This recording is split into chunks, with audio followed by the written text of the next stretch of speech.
मंडळी नमस्कार, मी अभिषेक आणि मला खूप आनंद होतोय केसी टूर्सच्या चलते चलते या पॉडकास्टचा नवीन एपिसोड तुमच्या समोर घेऊन यायला. म्हणजे आज एक सुपर्ब असा दिवस आहे, कारण आज आपले जे गेस्ट आहेत ते ॲक्च्युअली गेस्ट नाही, आपले होस्ट आहेत.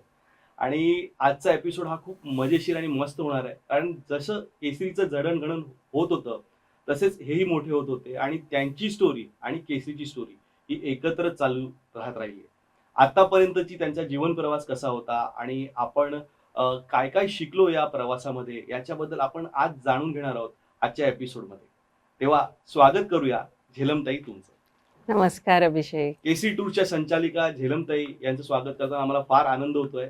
जरी झेलमताई म्हणजे आम्ही सगळे केसरीमध्ये त्यांना झेलमताई म्हणूनच हाक मारत असतो, तरी आम्ही घरी ताईंना खूप प्रेमाने दीदी माऊ म्हणून हाक मारतो. हे फार कमी लोकांना माहिती आहे. ताई, तुम्हाला आवडेल का मी जर मी तुम्हाला या पॉडकास्टमध्ये दीदी माऊ म्हणून हाक मारली तर? नक्कीच आवडेल. कारण मला म्हणजे लता दीदी हे इतकं डोक्यात होतं की दीदी हा शब्द किती छान आहे. हो. त्यामुळे मला कोणीच दीदी म्हणत नव्हतं, कारण आपल्या घरात तर सगळी नावाने हाक मारतो आपण. तर जेव्हा नीलचा जन्म झाला म्हणजे माझा भाचा, तेव्हा मी त्याला शिकवलं की मला दीदी माऊ म्हण, मावशी नको, माऊ. आणि तसं मला ते आवडायचं आणि मला ही सगळी मुलं दीदी माऊ दीदी माऊ म्हणतात. म्हणून हाक मारतो. ताई, म्हणजे आपण जसं आपण सुरुवात करतोय आपला सगळा बिझनेस हा प्रवासाचा आहे. हा प्रवास तुमच्यासाठी कसा आठवणीतला आहे? म्हणजे तुम्हाला जर एखाद्या हॉलिडेला जायचं असेल, imagine you, Amit sir, Arjun, Aryan या सगळ्यांना घेऊन हॉलिडेला जायचं असेल, तर तुमची कल्पना काय आहे हॉलिडेची? आम्हाला सगळ्यांना हॉलिडेला जायचं असेल ना, तर आम्ही शक्यतो पाण्याचं ठिकाण निवडता. निवडतो. कारण सगळे म्हणजे मला स्नॉर्कलिंग आवडतं, पण हे सगळे डायव्हर्स आहेत घरातले. ओके. त्यामुळे त्यांना डायव्हिंग आवडतं. हां, हां. मला डायव्हिंगची भीती वाटते, पण मी स्नॉर्कलिंग करते आणि आम्ही सगळे प्रचंड एन्जॉय करतो. म्हणजे आता सगळ्या ठिकाणी मी स्नॉर्कलिंग केलेली ठिकाणं माझ्या डोळ्यासमोरून जात आहेत.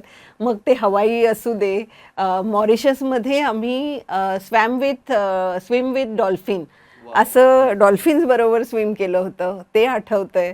अंदमानचं स्नॉर्कलिंग असू दे, कॅलिफोर्नियात केलेलं स्नॉर्कलिंग, ह्या सगळीकडे आम्ही स्नॉर्कलिंग प्रचंड एन्जॉय केलं आहे. त्यामुळे ते पहिल्यांदा असतं. आणि मग निसर्ग सौंदर्याने नटलेली एखादी जागा किंवा जिथे काहीतरी ॲडव्हेंचर करता येईल अशा ठिकाणी आम्ही जातो. मला असंही कळलेलं आहे की तुम्हाला पुणं फार आवडतं आणि पुण्यासारखंच दुसरं शहर जर तुम्हाला व्हिजिट करायला आवडत असेल तर ते म्हणजे पॅरिस. हे बघ, आपला जो प्रवास असतो, हा प्रवास आधी आपल्यापेक्षा लोकांना काय गोष्टी आवडतील त्याच्यासाठी असतो. मी जेव्हा पॅरिसमध्ये गेले, तेव्हा त्या पॅरिसमध्ये शॉन्झ-एलिजे रस्ता इतका प्रचंड सुंदर रस्ता, हे बघून असं वाटलं की असं गोल तर आहे पॅरिस आणि माझं पुणेही असं गोल आहे. तर आपल्या शहराला असं बनवता येईल की ह्या टोकापासून त्या टोकापर्यंत मी कधीही मध्यरात्री, दिवसा ढवळ्या कधीही ह्या टोकापासून त्या टोकापर्यंत मेट्रोने जाऊ शकेन. म्हणजे आता हे स्वप्न कदाचित लवकर पूर्ण होईल कदाचित, पण that is what it is. म्हणून मला पॅरिस आवडतं. पण माझा असाही मुद्दा आहे की जगभरात जेव्हा मी फिरते तेव्हा त्या पर्टिक्युलर देशाची किंवा जागांची एक विशेषता असते. म्हणजे मला जर तू सांगितलं डिसिप्लिन असलेला देश कुठला किंवा डिसिप्लिनसाठी, शांतीसाठी, तिकडची माणसं एकमेकांशी खूप रिस्पेक्टने आणि अदबीने वागतात असा देश कुठला, तर मला जपान प्रचंड आवडतं. प्रचंड डिसिप्लिन आहे ह्या देशामध्ये. मला राहायला कुठे आवडेल, तर कॅलिफोर्नियात मी राहिले होते, जिथे एक माझ्या आयुष्याला शिस्त लागली. म्हणून मला कॅलिफोर्नियात राहायला आवडेल. फक्त वेकेशनसाठी 15 दिवस जाऊन राहायचं आहे, तर मला कॅनडामधलं बॅम्फ हे शहर प्रचंड आवडलं. तिकडे जाऊन मी राहीन. एखादं परिकेथेतलं गाव, त्या गावाला जाऊन राहायचं असेल तर मला नॉर्दर्न युरोप म्हणजे नॉर्वेमध्ये, हां, स्कॅन्डिनेवियन कंट्रीजमध्ये जायला आवडेल. एस्पेशली नॉर्वेमध्ये जाऊन राहायला आवडेल. तर हे जगातले प्रत्येक देश तुम्हाला काही ना काही शिकवत असतात. असं वाटलं की प्रचंड अशी फूड तर आपण कुठे जातो? आपण नक्की थायलंडला जातो, कारण थायलंड हा फूडीजचा देश आहे. मग तिकडे त्याच्यासाठी जायचं. खूप शॉपिंग करायला आपण थायलंडमध्ये जाऊ शकतो. तसं US ला पण मला शॉपिंग करायला आवडतं. सो अशी प्रत्येक म्हणजे हे जग इतकं मला स्तिमित करतं, आश्चर्यकारक वाटतं. इट स्टन्स समटाईम की ह्या जगात इतक्या खुबी अद्भुत म्हणजे आहे आहेत, सगळं जग. अद्भुत आहे सगळं जग. की Machu Picchu was there for ages, पण 2010 साली एक आर्टिकल आलं आणि माचू पिचू हे ओपन झालं. झालं सगळ्यांसाठी. हां, त्याच्यानंतर आत्ता एक रिसेंटली आपल्या साऊथ अमेरिकेमधलं ग्लेशियर, ते 2010 साली पेरितो मेरिनो ग्लेशियर, हे 2010 साली तिथे कोणी जातही नव्हतं, पण आता तो अतिशय सुंदर टुरिस्टिक स्पॉट झालेला आहे. तर मला असं वाटतं की ह्या जगात अजून अशा किती गोष्टी दडलेल्या असतील की ज्या आपल्याला बघायच्या आहेत, एक्सप्लोअर करायच्या आहेत. तर अप्रतिम आहे हे जग. सिंगापूरचं उदाहरण घे ना. हो. सिंगापूरमध्ये एअरपोर्टपासूनच त्यांच्या ब्युटीची कल्पना येते. असा देश आहे की तिथे निसर्ग सौंदर्य तसं बघितलं तर झिरो. हम्म. पण त्यांच्या प्रेसिडेंटनी एकच त्यांना नियम दिला की what ever you create, make it beautiful. Make it the best. आणि ते शहर, ती सिटी सगळं सुंदर झालं. ब्युटिफुल देश कुठला तर सिंगापूर. पण नॅचरली ब्युटिफुल काय तर साऊथ अमेरिकेला जायला पाहिजे. आणि मला निवांत शांतता हवी असली, अगदी मानव जातीपासून दूर जायचं असेल, जिथे कोणी राहतच नाही, तर अंटार्क्टिका बघायला पाहिजे. कारण अंटार्क्टिकामध्ये गेल्यानंतर असं वाटतं की आपण जगापासून दूर कुठेतरी आलो आहोत आणि त्यांच्या जगात आलो आहे, बर्फांच्या प्रदेशात आलो आहे.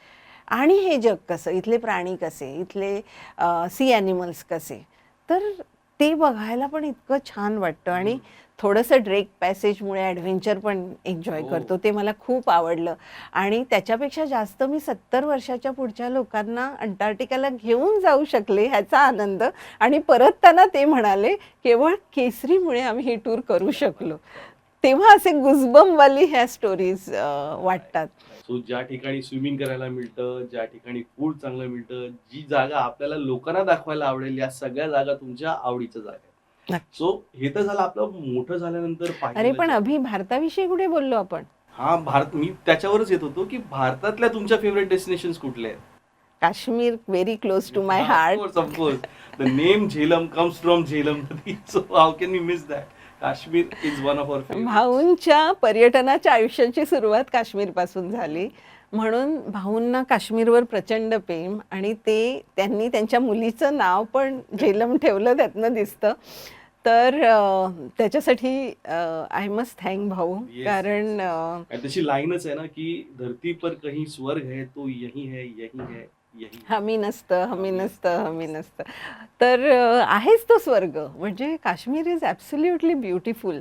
पण भारतीय असल्याचा प्रचंड जाज्वल्य अभिमान आहे. कारण भारतासारखा देश जगात नाही. जग फिरल्यावर हे जाणवतं की भारतासारखं वैविध्य कुठल्याही देशात नाही. म्हणजे काय, आपल्याला सगळ्यांनाच माहिती आहे, आपली भाषा वेगळी, आपले सण वेगळे, आपलं दिसणं पण राज्यागणिक वेगवेगळं आहे.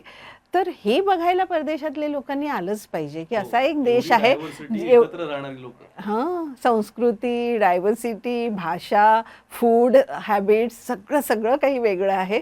तरी आपण एक देश आहोत. आपण एक देश आहोत आणि प्रगतीच्या पथावर आहोत आत्ता. त्यामुळे हा देश तर लोकांनी बघायलाच पाहिजे. तर ते आताच लोकसत्ताचा अभिजात भाषा म्हणून एक लिटफेस्ट चालू आहे, ज्याला केसरी स्पॉन्सर करते. आणि जेव्हा अशी खूप स्ट्रेस असतो, खूप टूर्स चालू असतात, फोन कॉल, हे ते ऑर्गनाईज करणं, आपलं आता कार्निवल्स येत आहेत, त्याची तयारी वगैरे चालू आहे. त्यामध्ये स्ट्रेस बस्टर म्हणून आम्ही त्या लिटफेस्टला गेलो होतो, जिथे ऑल द बेस्ट असं नाटक होतं. आणि त्यांनी ते रिक्रिएट केले. म्हणजे जुनं ऑल द बेस्ट त्यांनी आता परत नवीन सादरीकरण मला आठवतंय, वाघ काकांचं नाटक होतं ते. एकत्र. आणि आम्ही आता तेच बघायला आलो की ते तसंच आहे का. And it was hilarious, great stress buster. So आपण हे जे कोलॅबोरेशन करतोय, that are also amazing. Coming back to our travel. आता मोठं झाल्यानंतर आपल्याला, आपण जग बघितलंय, भारतात फिरलोय, तरीही हे सगळं मोठं होऊन बघण्यासाठी स्वप्न आपण लहानपणी बघतो. तर ती लहानपणीची स्वप्न काय, तेव्हा भाऊजींबरोबर तुम्ही कुठे कुठे प्रवास केलेला ते आम्हाला जाणून घ्यायचं. मला ज्या लहानपणीच्या आठवणी आहेत, एकतर आमचं बालपण गावात गेलं, तर गावात ते विमान दिसलं, की त्या विमानाच्या पाठी धावायचो. हो. कधी एकेकाळी आपल्याला त्या विमानात बसता येईल का असं वाटायचं. त्याच्यानंतर 4थीत असताना मी डिझनीची फिल्म बघितली.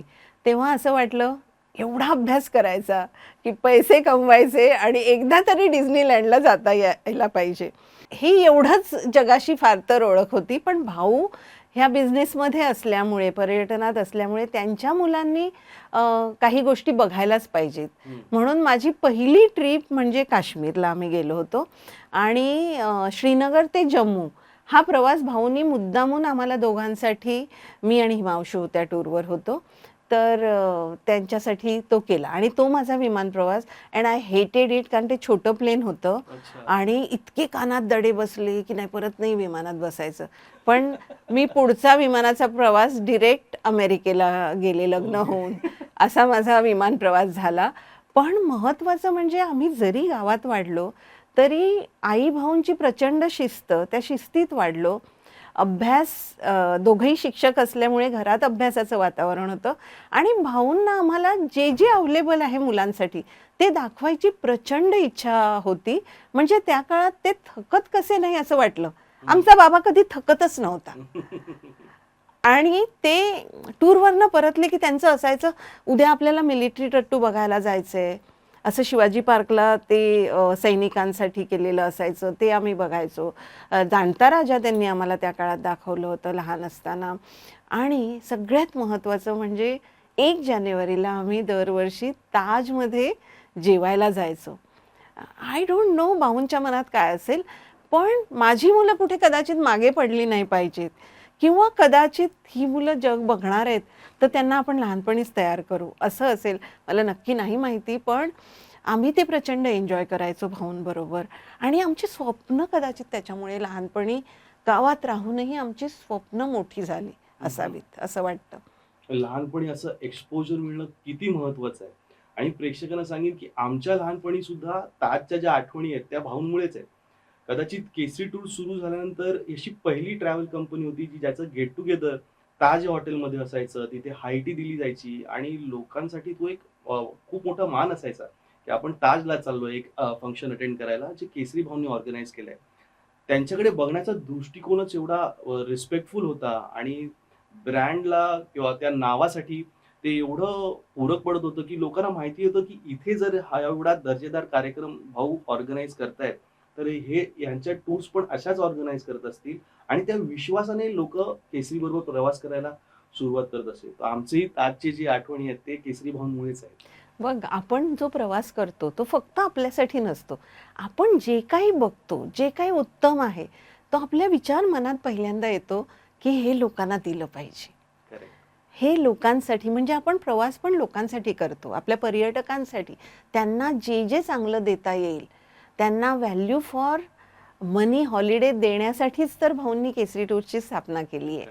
आणि त्यामुळे ताजचं प्रचंड अट्रॅक्शन भाऊंना होतं आणि मग आमचंही ते अट्रॅक्शन बनलं की जे द्यायचं ते उत्तम. तर कदाचित ह्या सगळ्या मंडळीने त्या काळात कुठे आपण 5 स्टारमध्ये जायचो, बरोबर. म्हणून ते गेट टुगेदर त्या 5 स्टारमध्ये खास करून की कसं करायचो वाटतं आपण. बघा. आणि ते आपल्याला परवडायचं, हम्म. कारण सगळ्या टूर्सच्या लोकांचं एकत्रित करायचं. त्यामुळे ते कदाचित त्या काळात परवडत असेल. भाऊंचं गणित काय होतं मला माहिती नाही, पण ते त्यांना जमलं मात्र. खूप छान लोक ते एन्जॉय करायचे. एकतर 5 स्टारमध्ये जायला मिळायचं आणि होतं भाऊंचं. एकतर भाऊंचा कॉन्फिडन्स, त्यांचा तो आवाज आणि मग ते करायचं ठरवलं तर ते करणार भाऊ. आणि ज्या प्रकारे ते करायचे इट वॉज सो इम्प्रेसिव्ह की ते एक विजनरी हे तेव्हाच कळत होतं की इथे थांबणार नाही भाऊ, हे खूप मोठं स्वप्न बघतायत आणि ते पूर्ण होणार. सो ती भाऊंचं greatness and great that we are remembering Bhau today.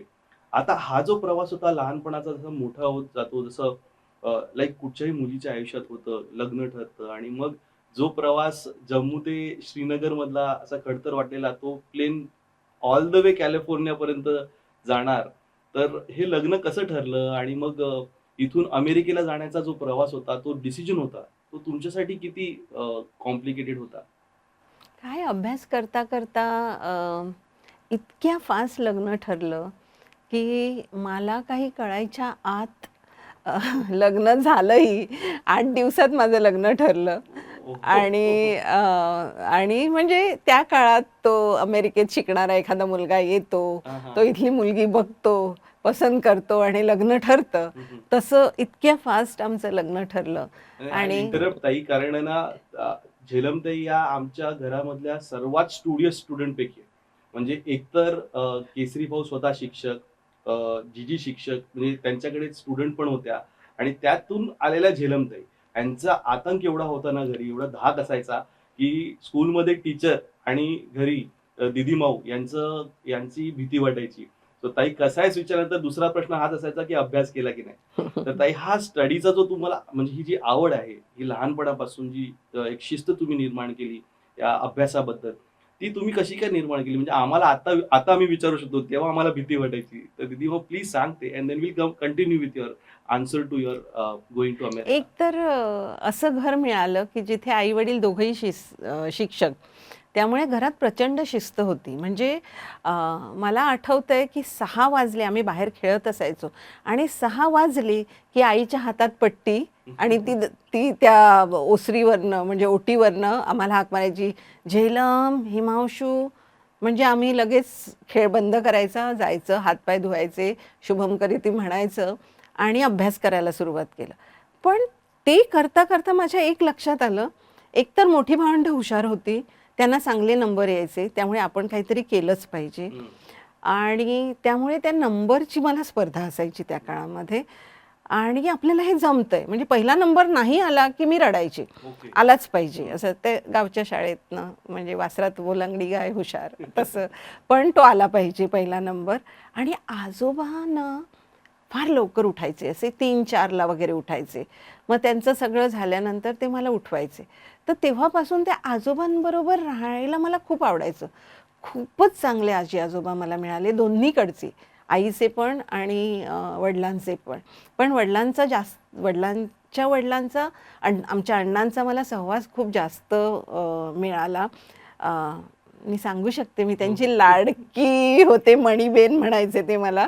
आणि सगळीकडनं मला ते मण्यांच्या माळा, अजूनही मला दागिने आवडतात, तर ते मण्यांच्या माळा आणायचे त्या काळात. आणि मला एक लक्षात आलं की ते विद्वान होते, म्हणजे 4थी शिकलेले होते, पण त्यांना प्रचंड कायद्याचं नॉलेज होतं. आणि आजूबाजूच्या पंचक्रोशीतले लोक त्यांच्याकडे सल्ला घ्यायला यायचे.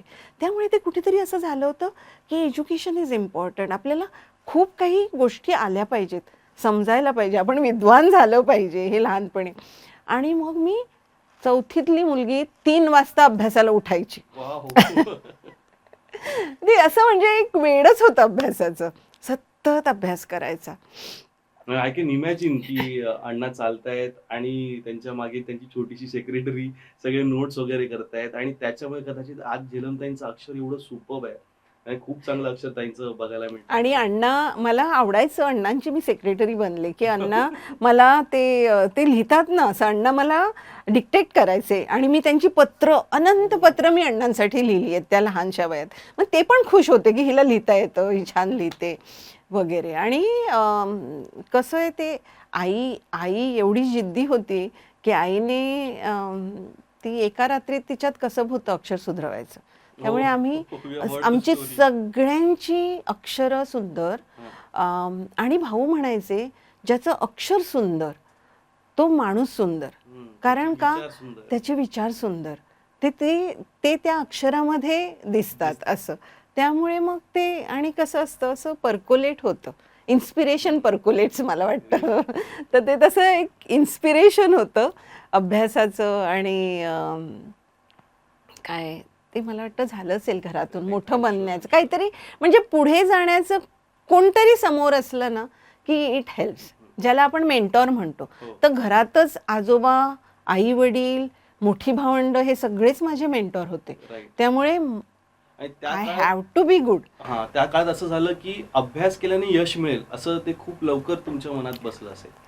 ते म्हटलं ना मी मगाशी, डिझनीची फिल्म बघितली आणि वाटलं की मॅनिफेस्टेशन म्हणजे तुम्ही मॅनिफेस्ट केलं लहानपणी. पण तुला आणि माहितीये का, हे मॅनिफेस्टेशन आता सिक्रेट वगैरे अशी अनेक बुक आली आहेत, Right. पण मी ते 4थीत बघितलेलं स्वप्न, मी अमेरिकेला गेले तेव्हा मी डिझनी पासून फक्त 20 मिनिटावर Oh, राहत होते okay. आणि मी अनंत वेळा डिझनीलँड मध्ये गेलीये. हो म्हणजे तुम्ही डिझनीचे नेबर्सच होतात. आम्ही नेबर्स होतो या. That is nice. पण एवढा अभ्यास आवडायचा की तुमचं म्हणजे मला वाटतं बीकॉम वगैरे झाल्यानंतर पण you continued with inter CA केलं. सो आणि ते सीएच्या दरम्यानच तुमचं लग्नाच्या गोष्टी झाल्या आणि then it came to a point where you will be moving to the United States. तर तो म्हणजे आपला देश सोडून तिथे जायचं आहे, एका नवीन देशामध्ये जाऊन सेटल व्हायचं आहे, याची काहीतरी अँझायटी नर्वसनेस असेल ना तुम्हाला. आय थिंक लग्न झाल्यानंतर मी नर्वस झाले की आता पुढे काय, असा अनोळखी मुलगा आणि इतके सगळे जोक सुरू होते घरात, तू काय घाबरू नको, हे नको, काय म्हणजे अगदी असं पण बोललं गेलं की तू नाही, तुला घ्यायला आला तर तू, आम्ही आहोत ना. आता आता मी हसू की रडू ह्या गोष्टीवर, आणि आणि एवढं वाचलं होतं की असं म्हणजे अशा पण गोष्टी घडतात.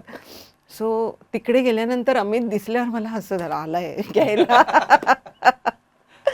आणि पण इट वॉज ड्रास्टिक चेंज. म्हणजे हे सहनच होत नव्हती कल्पना, कारण एवढ्या सगळ्या, Close जरी family. गावात होतो, एक तर टूर फॅमिली म्हणजे आपली बेल दरवाजा सतत उघडा असायचा, त्याच्यानंतर गावात राहिलो तरी इतकी नोकरचाकर होते की कधी असं फार काम नाही, म्हणजे कामं सगळी आईने शिकवली होती, पण असं करावं कुठे लागलं रोज.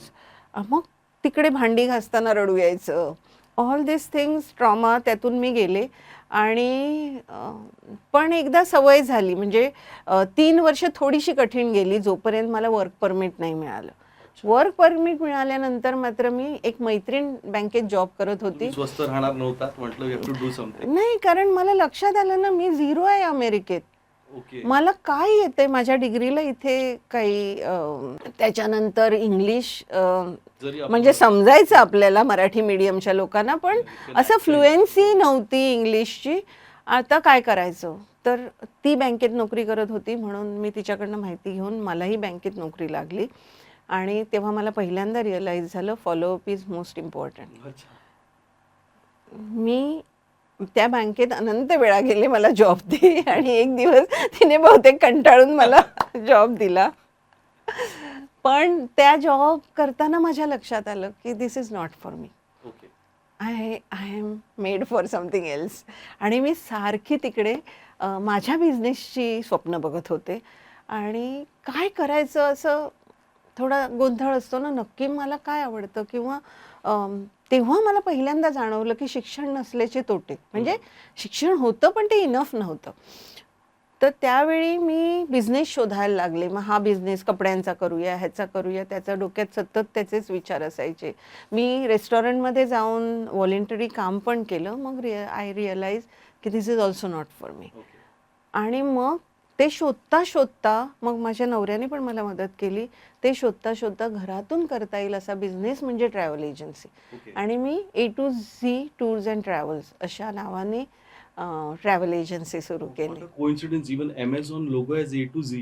लाईक त्या अमेझॉनच्या काळा अगोदर stuck you A to Z travels. 2 A घरात होते, अमित आणि अर्जुन ओके. माझा मुलगा, आणि झेड माझा. So A to Z. आणि म्हणजे ती सुरू केली, पण त्याचा संबंध किंवा ह्या ट्रॅव्हल एजन्सीची नाही अजिबात. पण एक गोष्ट क्लिअर झाली, I understood I am destined to travel. ह्या घरात जन्मच मुळी ट्रॅव्हलसाठी झालेला आहे, त्यामुळे तुझ्या नशिबात हेच आहे. मग मला एकदा आपला गोल कळला की हे करायचे. मी एअरलाईनचे तिकीट्स आणि पॅकेजेस विकत होते त्या काळामध्ये, आणि असा माझा बिझनेसचा प्रवास सुरू झाला. पण त्या बिझनेसच्या प्रवासात मी खूप धडपडले. आपल्याला नॉलेज किती इम्पॉर्टंट आहे.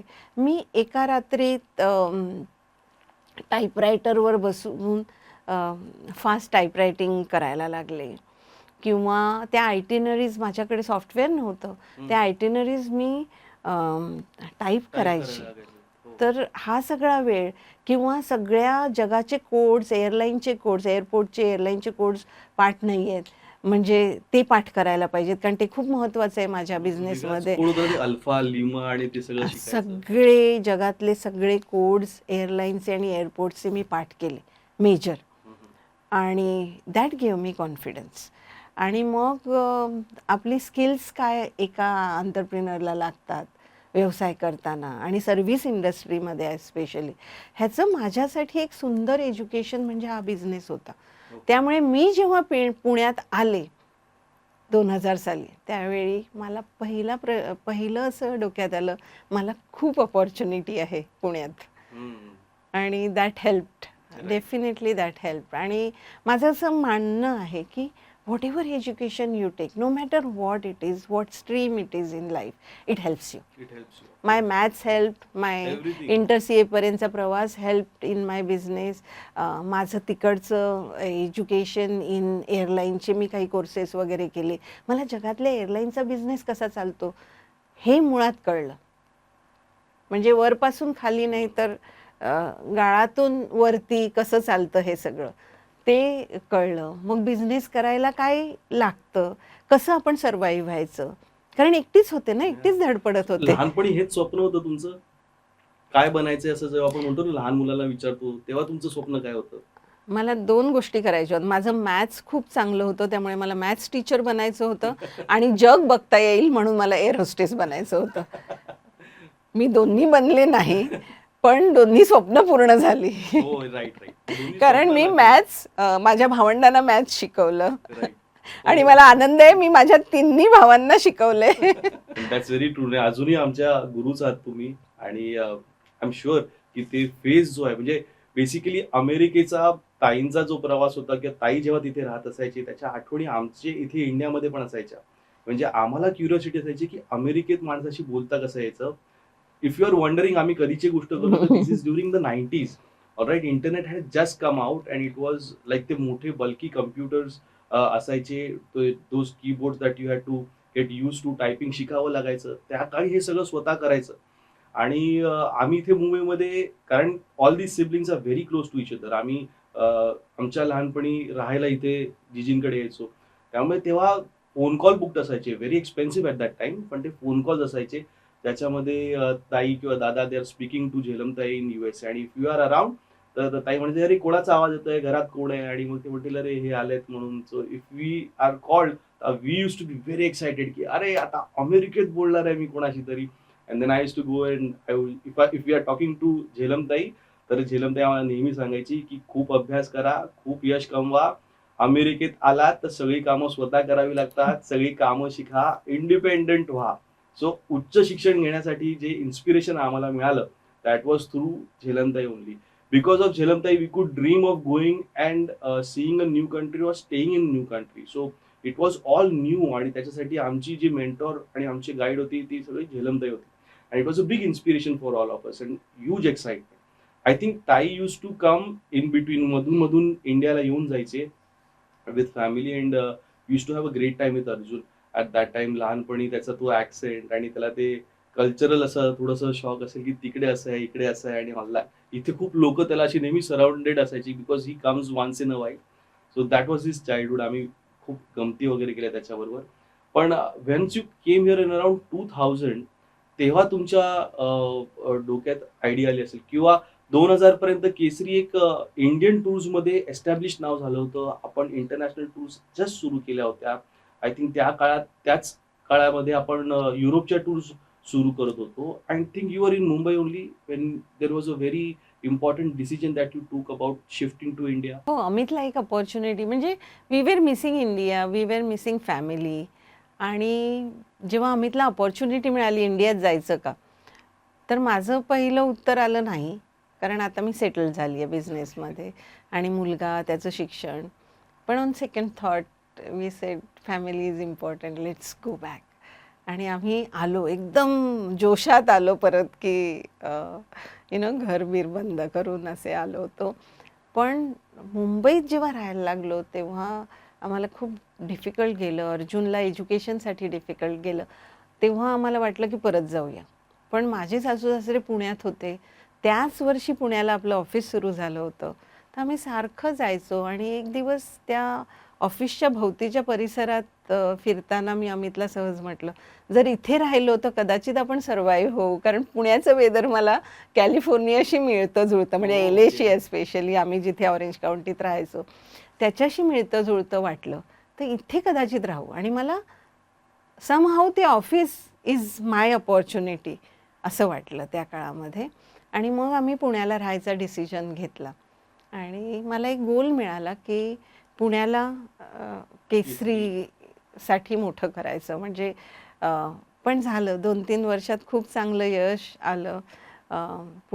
पुणेकरांनी खूप चांगली साथ दिली केसरीला आणि जसं मी म्हटलं मला वाटलं की अपॉर्च्युनिटी आहे पुण्यामध्ये खूप. तर ते सक्सेस झालं. पण ते झाल्यानंतर माझ्या मनात सारखे विचार यायचे की हे तर माझ्या आईवडिलांनी आणि भावंडांनी जास्त केलेलं आहे. मला रेडीमेड प्लॅटफॉर्म मिळाला आहे. माझं काय? आणि कुठेतरी एक खुमखुमी होती की आपण तरी काय करायला पाहिजे. त्यावेळी माईस हा बिझनेस असा होता, म्हणजे मोठा नवीन होता. हां, वी डिडंट नो. म्हणजे भाऊ जेव्हा 300 लोक करायचे काश्मीरमध्ये ते माईसच होतं ॲक्च्युली. पण आपल्याला माहीत नव्हतं ह्याला माईस म्हणतात. सो आपल्या दृष्टीने ती टूर असायची. भाऊंनी खरं तर माईस खूप आधी सुरू केलं होतं. बट एनिवे, तर त्यावेळी मी म्हटलं आपण माईसमध्ये पण शिरलं पाहिजे, कारण पुढे आज हा उद्योग खूप मोठा झाला आहे. तर सुरुवातीला खूप नेहमीप्रमाणे धडपडले, चुका केल्या असतील व्हॉटेव्हर. पण आज केसरी माईस म्हणजे एक दर्जेदार व्यवस्था पुरवणारी माईसमधली कॉर्पोरेट वर्ल्डमधली कंपनी झालेली आहे. ह्याचा खूप आनंद आहे. आय थिंक खूप all brands, all corporates recognise this नाव. हो, हो. आणि आपली सर्व्हिस किंवा आपण जे टर्म्स वरती ग्रुप्स करतो, I think that is very very conducive for all the corporates. म्हणजे मला खरंच लकी वाटतं की जेव्हा मी बिझनेस सुरू केला, मी कोणीच नव्हते. माईस सुरू झालं केसरीमध्ये. ऑफकोर्स एकदा तुम्हाला जेव्हा दुसरी ब्रँच काढता आणि बाजूला मोठा ब्रँड असेल तर त्याची हेल्प नॅचरली होते. पण जेव्हा बिझनेस सुरू केला तेव्हा पण मी स्वप्न बघितली. मला टाटाज, बिर्लाज, इवन रिलायन्स सगळ्यांशी मला करायचं आहे बिझनेस. आणि काही वर्षात तेही झालं. आज आपण सगळ्यांसोबत बिझनेस केलाय. I know. ऍक्च्युली झेलमताई ज्या मॅनिफेस्ट करतात त्या सगळ्या गोष्टी होतात. तुला माहितीये ना, 2400 लोकांचा ग्रुप आपण हो, क्रूजचा Reliance आपण एशियातला cruise केलेला. एशियातला सगळ्यात biggest group. मोठा तो ग्रुप केला. असे म्हणजे आणि मग काय होतं, सक्सेस ही नशा असते. फक्त एकच सक्सेसच्या बाबतीत करायला पाहिजे की success is not permanent. Right. So we have to forget that success and move on to newer Next goal. something, next goal, next success. असं करता आलं आपल्याला तर सक्सेस असं इथे जात नाही असं वाटतं मला. सक्सेसची अजून एक व्हेरी इंटरेस्टिंग फॅक्ट आहे, trivia that nobody knows. But झेलमताई has been our lucky charm for a very long time. खूप आधीपासून. म्हणजे आय थिंक भाऊंसाठी तर त्यांच्या जन्मात म्हणजे जन्म झाल्यावरती त्या लकी होत्याच. That was a very good year for भाऊ. बट अदर देन दॅट त्याच्यानंतरही केसरीच्या जेव्हा टूर्स नवीन डेस्टिनेशन्सला जायच्या, इंटरनॅशनल डेस्टिनेशन जेव्हा आपण सुरू केली तेव्हा त्याच्या पहिल्या टूर बरोबर झेलमताई नक्की असायच्या. सो थँक्यू झेलमताई, तुम्ही तिकडे तोसा नारळ फोडला त्यामुळे आम्हालाही नंतर पुढे तिथे टूर करता आल्या. अमेरिका आणि युरोपच्या पहिल्या टूरला मी गेले होते. आणि ज्या टूर्सची आपल्या भारतातल्या जेव्हा टूर सुरू झाल्या तेव्हा सतत मला भाऊंबरोबर राहायला आवडायचं. सुट्टी पडली की सगळ्यात लक्ष असायचं ते टूरकडे की भाऊंबरोबर आता 2 महिने. म्हणजे टूरचं काही वाटायचं नाही, कारण त्या काळात मला हा बिझनेस आवडायचा नाही, कारण खूप कष्ट आहेत ह्या बिझनेसमध्ये असं वाटायचं. पण भाऊंबरोबर राहायला मिळणार आहे आता 2 महिने, हा माझा सगळ्यात मोठा आनंद असायचा. That is great. म्हणजे अमेरिकेचा पण फर्स्ट टाइम जेव्हा गेला होतो ना तेव्हा I was doing my study over America. आणि आपण लोकांना बसमध्ये जी माहिती देतो त्यामध्ये आपण अजून काय नवीन देऊ शकतो याच्यासाठी I was trying to think of lot of first things. पहिली अमेरिकेला कोण गेलं आणि पहिली ही गोष्ट कोणी केली, हे पहिलं कोणी चालवलं, गाडी कशी आली ऑल दॅट. त्याच्यामध्ये मी असा प्रश्न आला लोकांचा की do you know who was one of the first person to visit Disneyland. And I was stumped. म्हटलं ह्या प्रश्नाचं उत्तर शोधायला हवं. And in that time long ago I went back and came to know that Jawaharlal Nehru, Nehru Pandit मला Jawaharlal माहित. Nehru was one of the first people to visit Disney. त्यानंतर Henry Ford met Swami Vivekananda, that was a first. आणि या सगळ्या गोष्टी घडल्यात, भारतीय एवढं म्हणजे त्यांनी करून ठेवलेलं. So I related to our family, की जे आमच्याकडे पहिलं डिस्नीकडे जाणारे झेलमताई असं. So hmm. Those are some of the first that we remember.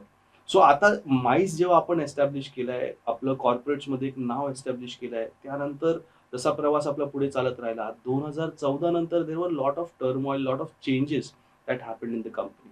आणि अचानक तुमच्याकडे बऱ्याच गोष्टी तुम्हाला बघाव्या लागल्यात. I mean I am sure माईसच्या ऍस्पेक्टमध्ये तुम्ही ते बघतच होता, पण केसरीचा एवढा मोठा डोलारा होता आणि एवढे सगळे departments all coming in asking you for advice, for your guidance.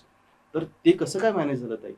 तोपर्यंत एक व्यवसाय, एक तर पहिला अमेरिकेतला एकटीने चालवलेला व्यवसाय, नंतर माईसमध्ये खूप धडपडले टू अंडरस्टँड. कारण माईस हा केसरीमध्ये काय असतं, सगळं आपल्या हातात असतो कंट्रोल. आपण आयटेनरी डिझाईन करतो, आपल्याला लोकांना काय चांगलं द्यायचं आहे ते. पण MICE is driven by corporate. कॉर्पोरेटला जे हवं ते तुम्हाला प्रोव्हाइड करावं लागतं आणि त्यांच्या बजेटमध्ये. त्यामुळे कम्प्लीट ह्या दोन वेगळे प्रकार आहेत. त्यामुळे तिथे थोडंसं धडपडायला झालं, पण सक्सेस मिळाला. तर हे सांभाळत असताना तुम्ही जेव्हा एक एक पायरी पुढे जाता किंवा अनेक चॅलेंजेस येतात ती पार करता, तेव्हा तुम्ही एक वेगळे बनता, स्ट्रॉंग बनता, कॉन्फिडंट बनता. सो जेव्हा सगळी जबाबदारी येऊन पडली तेव्हा थोडंसं धडपडायला झालं, नाही असं नाही. पण if your goal is clear, केसरीचा फ्लॅग हाय हेच फक्त डोक्यात होतं. त्यामुळे जे आलं ते पार करत गेलो बेसिकली. भाऊंनी एवढा मोठा ब्रँड तयार करून ठेवला, भावंडांनी एवढा मोठा ब्रँड तयार करून ठेवला होता. तर तो पुढे घेऊन जायला फार कठीण नाही गेलं. आणि we are train that way. भाऊ काय म्हणायचे आपल्याला लहानपणी, की जस्ट डू इट. म्हणजे हे नायकेनी सांगितलंय जस्ट डू इट, पण आपल्याला ते लहानपणी म्हणजे तुमच्या कामात तुमचं कर्म शोधा, हे आपल्याला लहानपणापासून मिळालं होतं. त्यामुळे त्या कामात कर्म शोधायची एक सवय लागली असती, किंवा तुमचं काम हेच तुमचं कर्म ते लागलं होतं. पर्यटक म्हणजे देव हे माहिती होतं, कारण आपण लहानपणापासून भाऊंच्या तोंडवलं पर्यटक देवो भव. कारण पर्यटकांना मायबाप पर्यटक आपण दोघंही म्हणतोय, की पर्यटकांना मायबाप पर्यटक असं भाऊ म्हणायचे. त्यामुळे मग पर्यटकांसाठी कुछ भी. आणि आपल्या आयुष्यात जेव्हा आपण सक्सेसफुल होतो तेव्हा ते एकट्याचं यश नसतंच, ते सगळ्या आपल्या टीमचं असतं. त्यामुळे लोक हे इम्पॉर्टंट. आपण नेहमी म्हणतो की केसरीचे 4 पिलर्स कुठले, तर केसरी एक मॅनेजमेंट, त्याच्याशिवाय पान हलत नाही. पण दुसरं म्हणजे आपले टूर लीडर्स, आपले सप्लायर्स, आणि सगळ्यात महत्त्वाचं म्हणजे आपले पर्यटक. हे 4 पिलर्स आहेत. ह्या पर्यटकांनी केसरीवर प्रचंड विश्वास दाखवला. त्यामुळे आम्ही नेहमी म्हणतो की आम्ही पर्यटकांच्या कायम ऋणात राहू. एवढं त्यांनी केसरीवर प्रेम केलं. आज 3री पिढी पर्यटकांची आपल्यासोबत जाती आहे. तर हे सगळं आहे ना, ह्याच्यातनं तुम्हाला प्रेरणा मिळते. पर्यटक तुम्हाला प्रेरणा देतात, तुमचे सप्लायर्स आणि हे तुम्हाला आयडियाज देतात.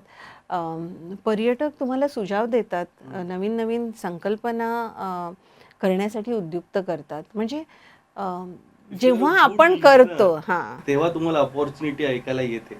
आपण जे काय करतोय, आपण चांगल्या पाथवर आहोत हे कसं ओळखायचं, तर ते त्यांच्या प्रतिक्रियातनं. पर्यटक आपल्याला प्रतिक्रिया देतात. आणि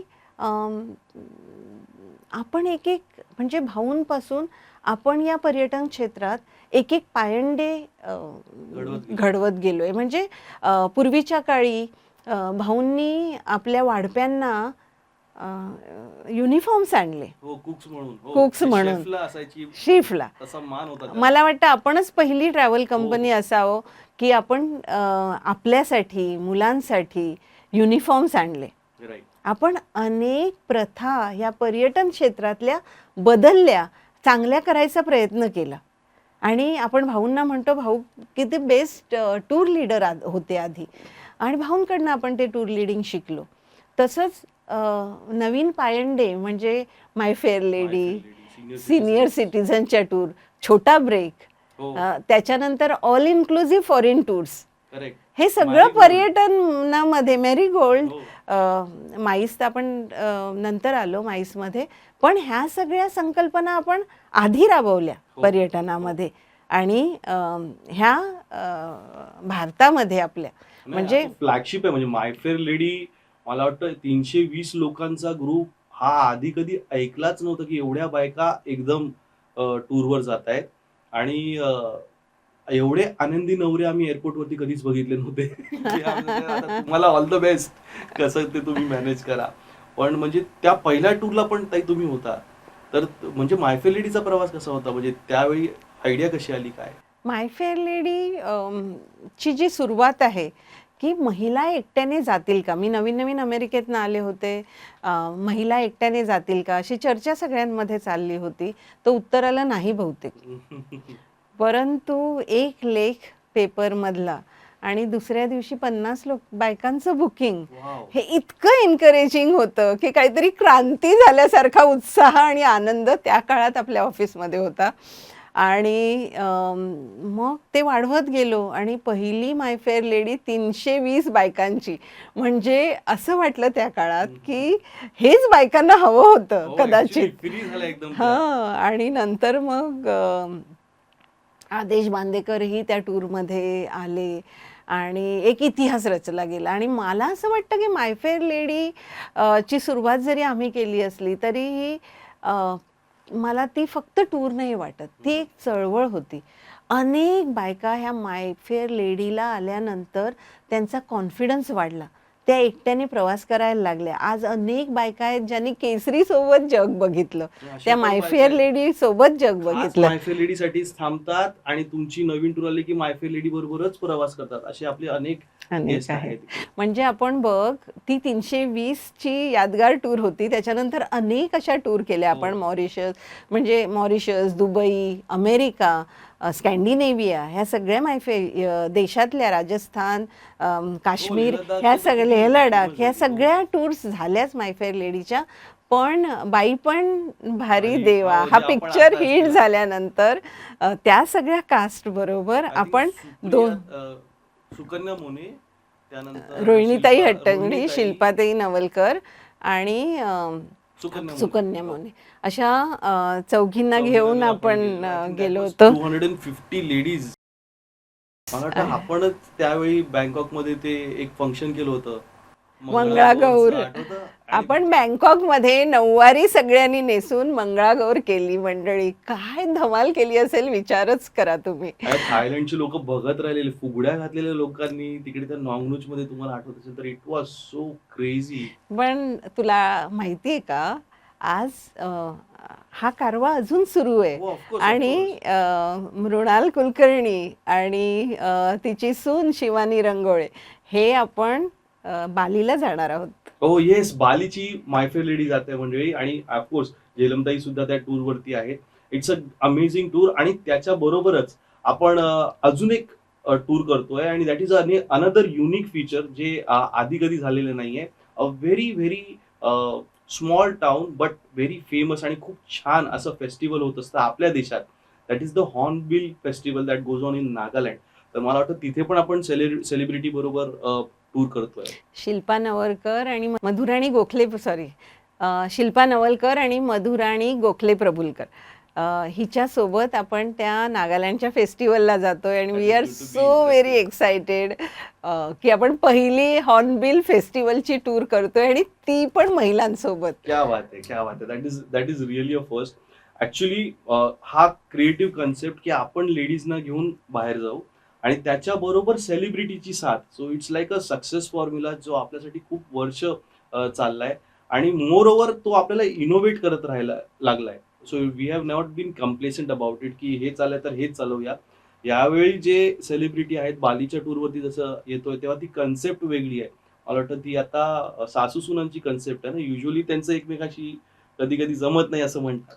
पण इथे खूप जमून आलाय बिकॉज इट्स आजची सासू वेगळी आहे मला असं वाटतं. Right. आणि आजची सूनही बदलली आहे, सासूही बदलली आहे. आणि हे सुंदर नातं बघूया कसं फुलतंय त्या टूरवर. So that is the tour to Bali. सो त्या माय फेअर लेडीज बरोबरच आपण मला वाटतं आता अजून काहीतरी इनोव्हेशन करायचा प्रयत्न करतोय. That is in the other flagship that we have senior citizen special. त्या टूरसाठी पण आपण काहीतरी नव्याने आणण्याचा प्रयत्न करणार आहोत. हो, सिनियर सिटीजन हा पण एक केसरीसाठी मोलाचा माइलस्टोन म्हणता येईल.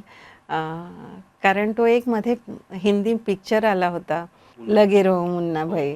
आणि त्याच्या सेकंड पार्टमध्ये मला वाटतं ते लोक धमाल करतात गोव्याला. आणि तिथेच ही संकल्पना तयार झाली की सिनियर सिटीजन्स टूर्स.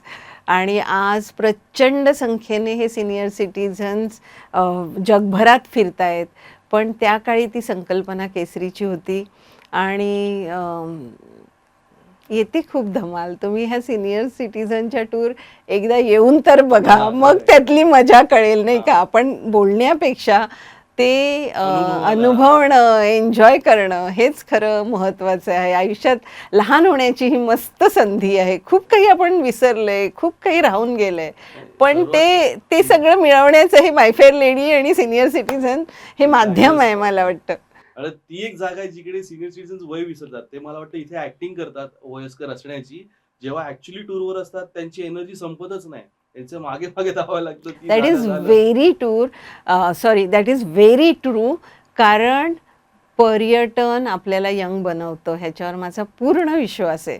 की आपण एक छोटीशी टूर करून या आणि इट रिज्युविनेट्स अस, इट इन्स्पायर्स अस. काही देश आपल्याला इन्स्पायर करतात. हे जगच इतकं सुंदर, अमेझिंग आहे की मला तर प्रत्येक ठिकाणी जायला आवडतं. आणि तिथून आपण काही ना काही विचारधन घेऊनच येतो.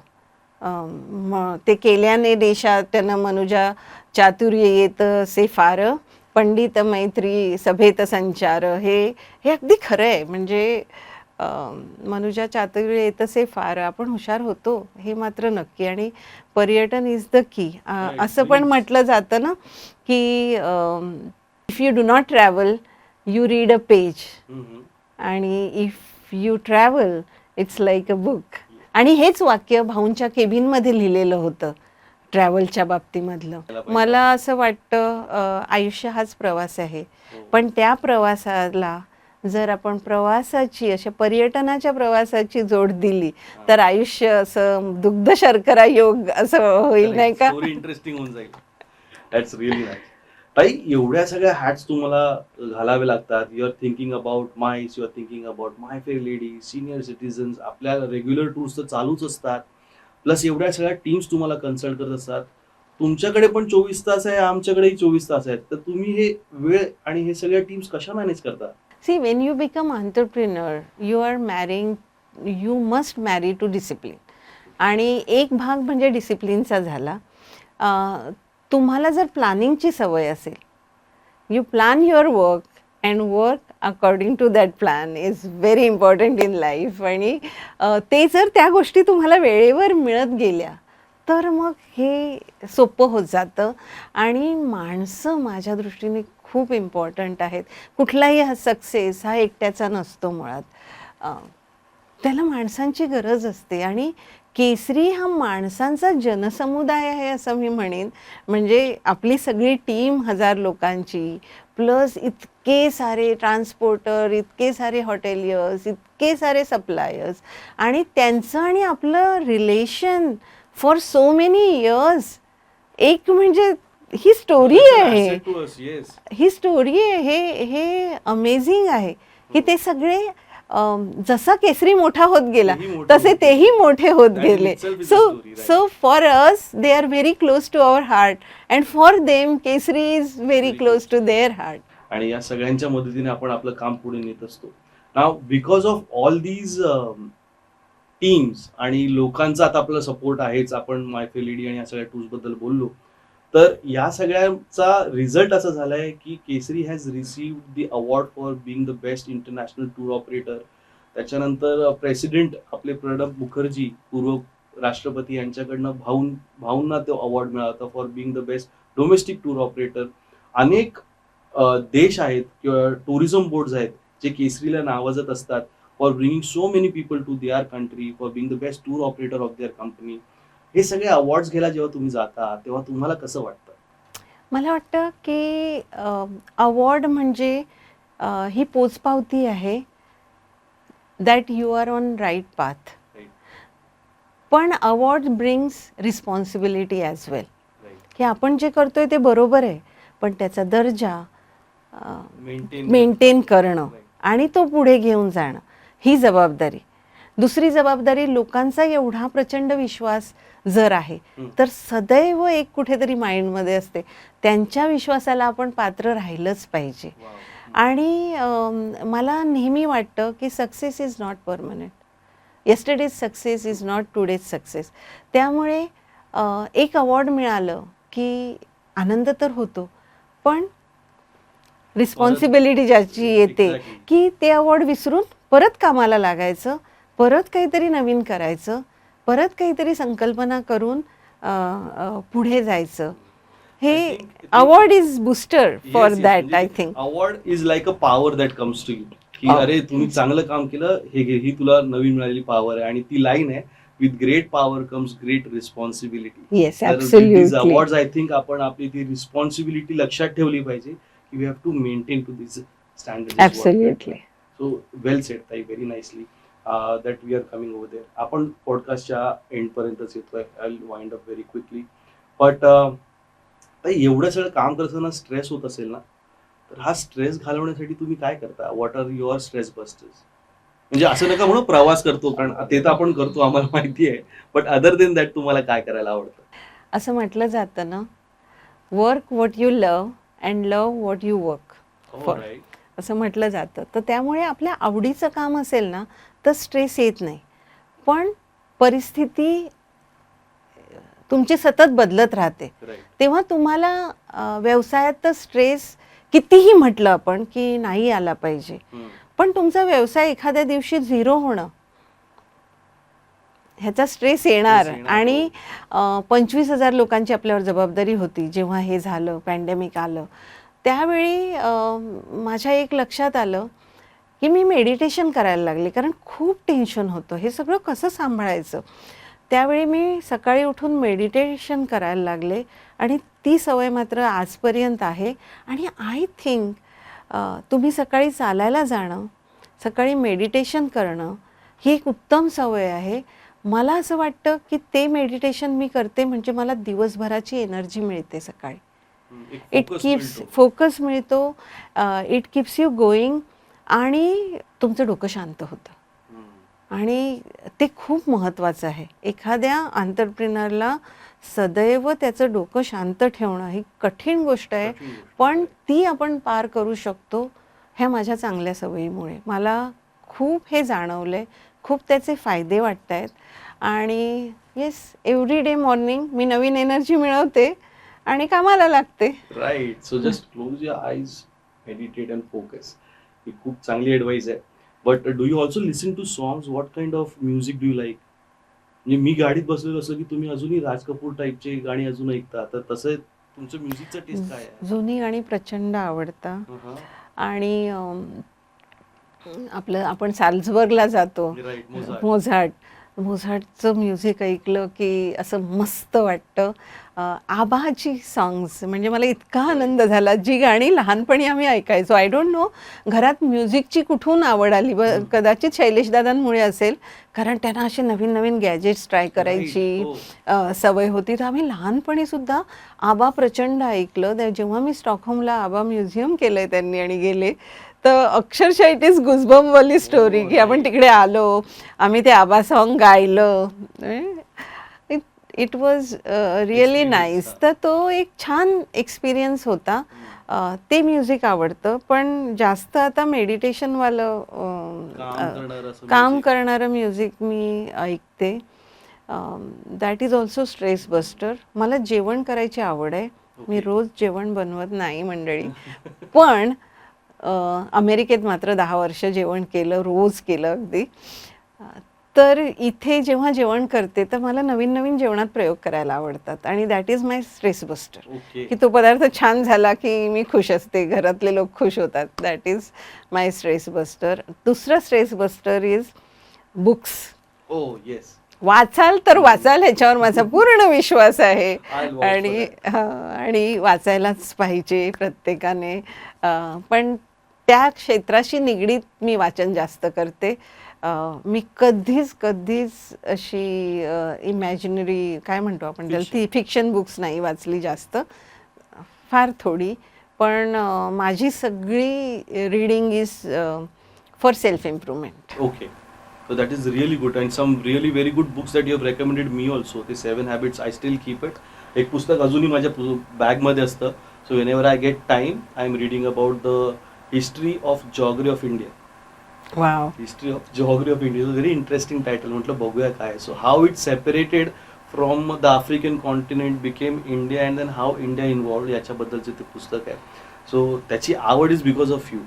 आणि let me tell the readers another trivia की झेलमताईंनी जर पुस्तक वाचलं असेल ना ते तुम्हाला उचलल्याबरोबर कळतं.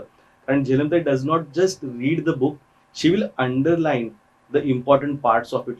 So the next time or the second time she speaking it up, she will read just those important point. So an avid reader and त्या पुस्तकाने मला काय दिलंय किंवा मला याच्यातून काय घ्यायचंय हे एक्झॅक्टली ज्याला माहिती असतं तेच अशी पुस्तकं वाचतात. आणि ती सवय त्यांनी बाकीच्या फॅमिली मेंबर्सना पण पास केलेली आहे. So it's a very good observation. आणि ज्यांना पुस्तकं आवडतात त्यांनी हे नक्की करावं. See how it changes. You can read a book faster this way. हे सगळं मी ताईसाठी सांगतोय.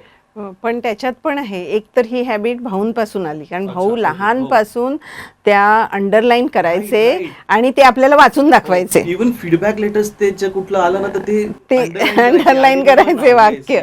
तर भाऊंना ती अशी वाक्य सांगायची सवय होती. आणि नंतर मी एक ना व्हेरी इंटरेस्टिंग वाक्य वाचलं. It is not important what you get out of that book that you cherish for. It is very important what that books get out of you and changes your life. Wow. आणि मी पहिल्यांदा जेव्हा वाचलं तेव्हा खरंच मला ते कळलं नाही, असं कसं म्हणतोय म्हणजे पॅराडॉक्स वाटतो असं. हा. But then I realise yes it is important. Ultimately आपण खूप बुक वाचतो पण unless and until you implement that, unless and until you work upon that. So त्या इकिगाई वाचलं तर तुझ्या समोरचा तुझा गोल हा क्लिअर असला पाहिजे. तरच आपण व्हॉट तिथे इज युअर इकिगाई. तर that book gets out of you. आणि ते मी अशी अनेक वाक्य मी क्लोज टू माय हार्ट जपून ठेवली आहेत. आणि my life is all about that. Yes yes. खूप छान, खूप इन्स्पायरिंग वाटतं. त्यामुळे ती डल मोमेंट तुमच्या आयुष्यात येत नाही. म्हणजे प्रत्येकालाच अपमान सहन करावे लागतात, प्रत्येक जण कशातून ना downfall असतं, कशातून failure तरी जातो. पण how fast you come back out of it. आणि ते फास्ट कमबॅकचं हे जे माझं धन आहे मी गोळा करून ठेवलेलं, माझ्याकडे अशा अनेक वह्या भरलेल्या आहेत ज्याच्यामध्ये सुंदर वाक्यांचा खजिना आहे. ओके. तर आत्तासुद्धा माझ्या पर्समध्ये आहे अशी एक वही. आणि ते जेव्हा मी रीड करते ते कुठे जातं, जे Right. काय घडलं 5 मिनिटापूर्वी किंवा तुम्ही नर्वस झालात ते निघून जातं. ताई what we had done last Diwali no that we had given भगवद्गीताच्या कॉपी दिलेल्या सगळ्यांना. Yes, We had done absolutely. that on Diwali. That copy still sits in my drawer. So sometimes when I am having a bad day or the mood is bad, at random, I'll pick up the Bhagavad Gita and open the page to read something out of it at random. And sometimes it's like a message telling you आता काय करायचं. So that context is not something that you have thought about, but the lines come to you in such a way that it's telling you that need to have patience. Or even if you don't like, this is what you are supposed to do. If you're It taking a is tough decision. very miraculous, Abhi. Yeah. Because what happens sometimes you are stuck somewhere and suddenly a line, probably something or other Yes. shows you your Right path. direction, exactly. I'll tell you one example.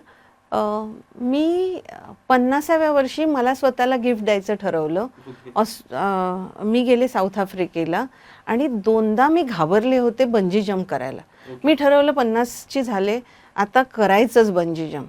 आणि मी गेले ॲड्रेनलिन bungee jump, tallest bungee jump म्हणजे in the world, तो म्हणजे bridge jumping, tallest bridge jumping in the world. आणि मी तिकडे गेल्यावर त्याचा तो महाकाय उंची बघितल्यावर असं अक्षरशः थरथरायला झालं. तिकडे गेल्यावर नाही मला उडी मारायची आहे, करायचं आहे अगदी असं घोकत गेले. आणि अगदी जवळ आल्यावर नाही होणार बहुतेक, काय झालं तर, तो दोरीच तुटली तर, किती अनंत शंका आल्या मनात. पण तिकडे ना समोर एक वाक्य लिहिलेलं होतं, fear is temporary, regret is permanent. Wow. ते वाक्य बघितलं आणि I got inspired and I said नाही, I don't want to live in this regret. आज काही झालं तरी बंजी जम्प करायचं. That was my gift to my self.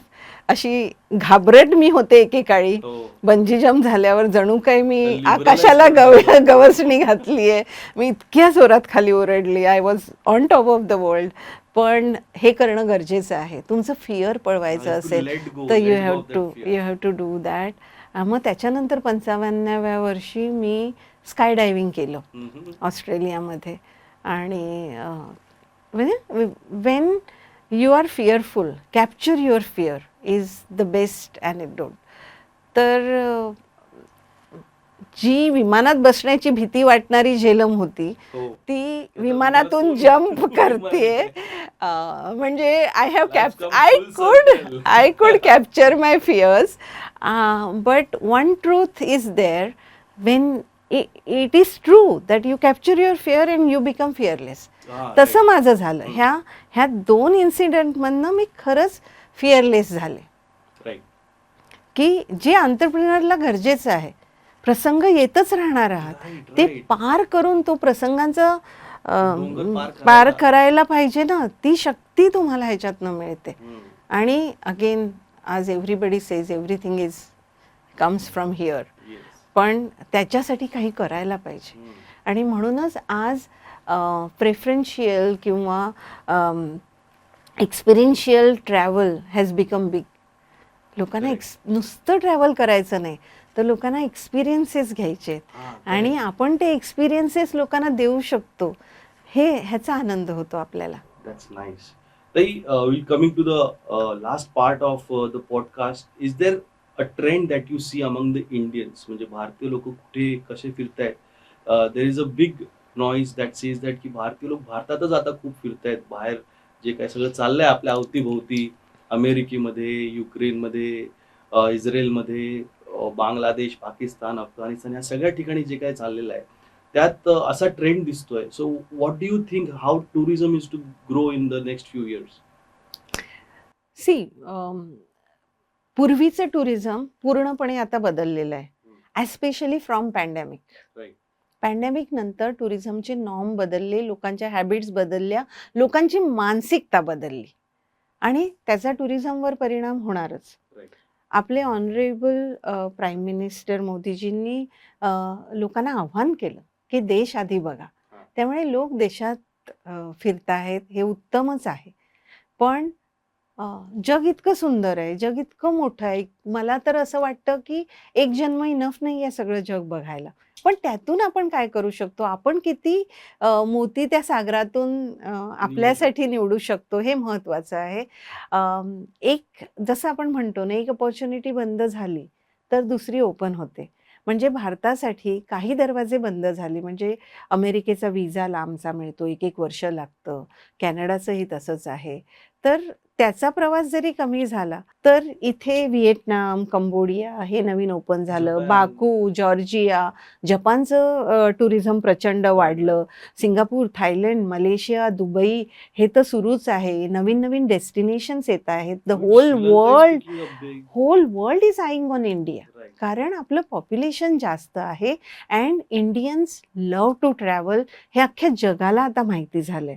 म्हणजे भारत आज जगाला अनेक प्रकारे गवसणी घालतोय. एकतर ज्या तऱ्हेने आपला भारत पुढे जातोय, ज्या तऱ्हेने प्रगती होते व ज्या तऱ्हेने भारताचा विकास होतोय, ते बघता येणाऱ्या काळामध्ये भारताचं पर्यटन आता बदलतंच आहे, पण येणाऱ्या काळात परदेशातून लोक भारताकडे येतील. जसं आपलं इन्फ्रास्ट्रक्चर सुधारेल तसं.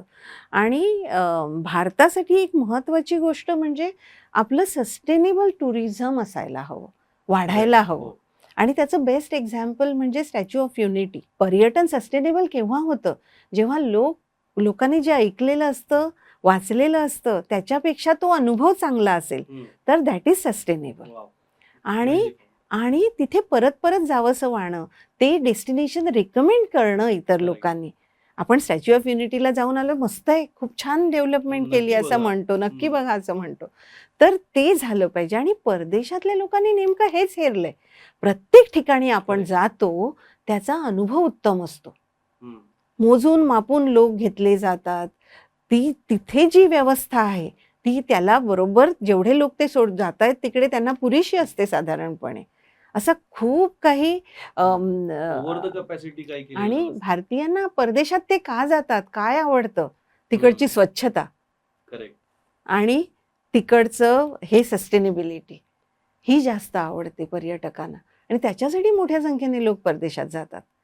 ते जर भारतात घडायला लागलं, तर हा प्रवाह उलटा नाही का होणार? ऑफकोर्स होईल. आणि येणाऱ्या काळात ते नक्कीच होईल. That is a very positive trend. आणि मला नाही वाटत की कोणी भारतीयांना थांबवू शकतं. देश असो किंवा परदेश असू दे, सगळीकडे पर्यटन करायला भारतीय ट्रॅव्हलर हा रेडी असतो. आणि तुमच्या सोबतीला ह्या सगळे देश आणि हे सगळे प्रदेश दाखवण्यासाठी केसरी तर नेहमीच असतं. केसरीचा हा चलते चलतेचा खूप इंटरेस्टिंग असा एपिसोड आपण इथे संपवणार आहोत. ताई, तुम्ही वेळ काढलात आणि आज इकडे आलात, त्यासाठी तुमचे धन्यवाद. आमच्या Thank you. प्रेक्षकांसाठी जर एक छोटासा मेसेज असेल तर तुम्ही द्या आणि नंतर आपण या कार्यक्रमाला संपवू. मंडळी, खूप खूप खूप धन्यवाद. आणि आम्ही नेहमी म्हणतो की आम्ही आपल्या कायम ऋणात राहू. तुम्ही पर्यटकांनी केसरीला प्रचंड प्रेम दिलं, विश्वास दाखवला, त्याच्याबद्दल धन्यवाद. असेच प्रवास करत राहा, कारण प्रवास हा आता न संपणारा प्रवास आहे. प्रचंड एनर्जी आपल्याला ह्या प्रवासातून मिळते. शक्य असेल तर प्रवास करा. असं वाटलं की आता प्रवास नाही करू शकत, तरी आमच्यासोबत करा, कारण आम्ही तुमची काळजी घ्यायला कटिबद्ध आहोत. त्यामुळे प्रवास करत राहा, हसत राहा आणि परमेश्वर आपल्याला उत्तम आरोग्य देवो, जेणेकरून आपण उत्तम प्रवास कराल. Thank you so much. तर म्हणजे आपण हा एपिसोड इकडे संपवतोय. कार्यक्रम खूप पॉप्युलर होतोय. चलते चलते हा पॉडकास्ट जर तुम्हाला आवडला असेल तर तो नक्की लाईक, शेअर आणि सबस्क्राईब करा. आपण सगळे पुन्हा भेटूया एका नवीन प्रवासात, चलते चलते मध्ये एका नवीन एपिसोड बद्दल. थँक्यू.